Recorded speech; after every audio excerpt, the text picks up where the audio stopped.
الله تعالی فرمایي کله چې د لمر رڼا ولاړه شي او کله چې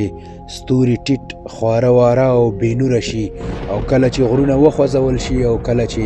د 10 میاشتو اوښې بلاربې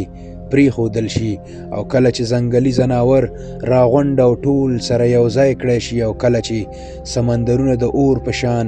لمبه کړی شي او کله چې څاګانې د جسدونو سره یو ځای کړی شي او کله چې د ژوندۍ ښخې شوې جنۍ نه پوښتنه وشي چې هغه په کومه ګناه وجل شوې ده او کله چې اعمالنامې مخې ته کېښودل شي او کله چې د آسمان پرده لرې شي او کله چې دوزخ سره لمبه کړی شي او کله چې جنت نږدې راوستل شي په هغه وخت کې به هر چا ته معلومه شي چې هغه له ځان سره څه راوړي دي او زه قسم کوم په ستنېدونکو او پاتې کېدونکو ستورو باندې او په شپه باندې کله چې هغه بیرته ځي او په سهار باندې کله چې هغه ساه واخلي په یقیني ډول دا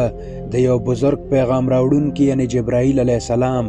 قول دی او هغه د عرش د مالک په وړاندې لوړه مرتبه لرونکی دی هلته د هغه حکم منل کیږي هغه د ډاډ وړ دی او ای د مکې خلکو ستاسې ملګری پیغمبر صلی الله علیه وسلم لیونی نه دی په یقیني ډول هغه دغه پیغام راوړونکی جبرائیل علیه السلام په روښانه فضا کې لیدلی دی او هغه خلکو ته د وحي په رسولو کې هیڅ بخیل نه دی نو بیا تاسې کم خوازئ دا قرآن د ټولو انسانانو دپاره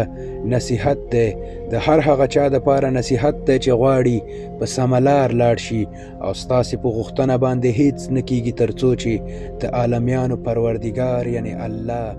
خوښه نه وي